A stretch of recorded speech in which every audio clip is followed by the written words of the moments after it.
Welcome back, brothers and sisters. I am Braden. This is Langley Outdoors Academy, the place where we not only talk about what's going on in the gun world, but also how we're going to fix it together.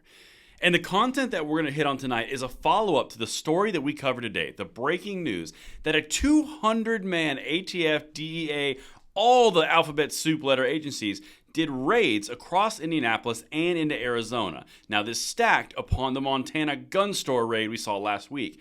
There are some updates. This is something you're going to want to see, and there's a lot of very interesting details that fly in the face of what all the gun controllers are going to tell you. Everything will be linked in the description box below, and please make sure you hit that like button, subscribe to the channel, and turn that notification bell on. We need to distribute freedom on the daily, twice a day, and we would love to have you with us to do just that, and thank you for your consideration.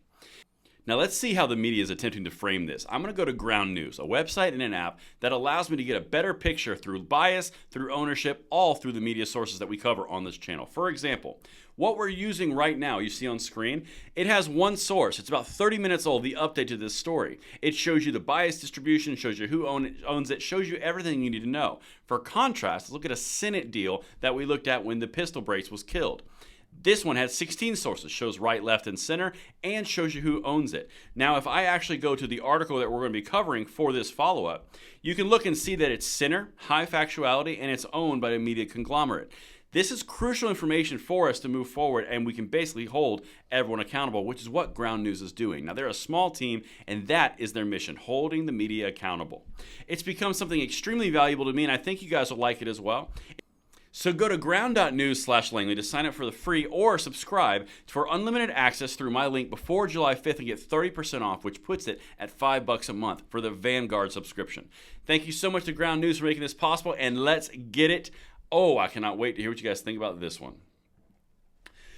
Police prepare for possible violent power vacuum after Indianapolis drug raids. So, what I'm about to show you was not just a drug raid.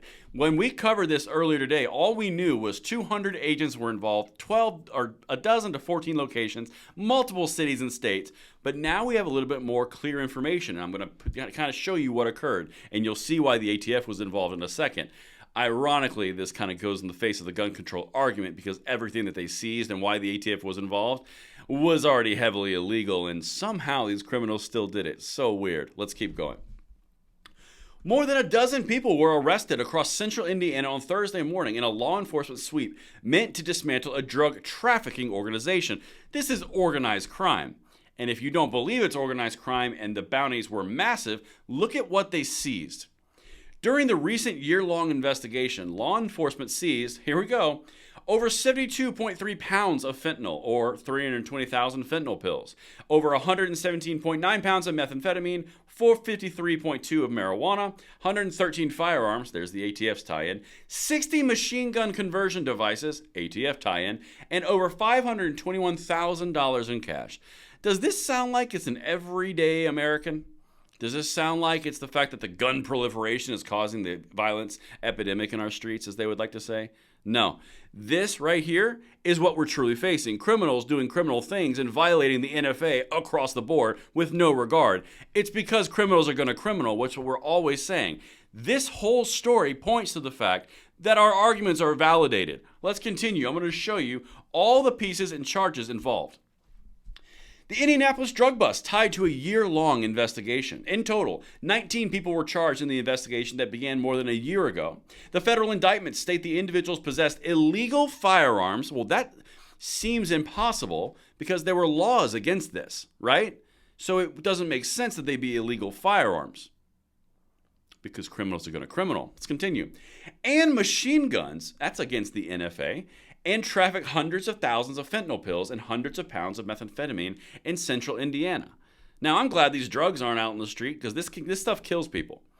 But again, going back to the point of this channel about defending the Second Amendment, the ATF saw it fit to lead a 200-man, basically a entire raid organization across the entire city of Indianapolis.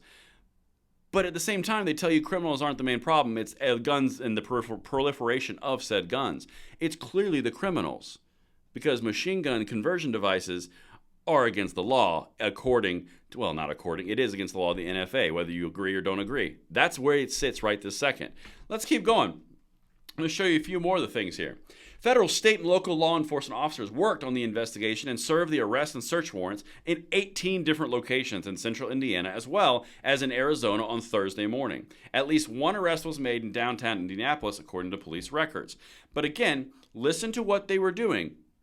The group trafficked significant quantities of fentanyl and methamphetamine from Arizona to Indianapolis, Anderson, and Muncie areas.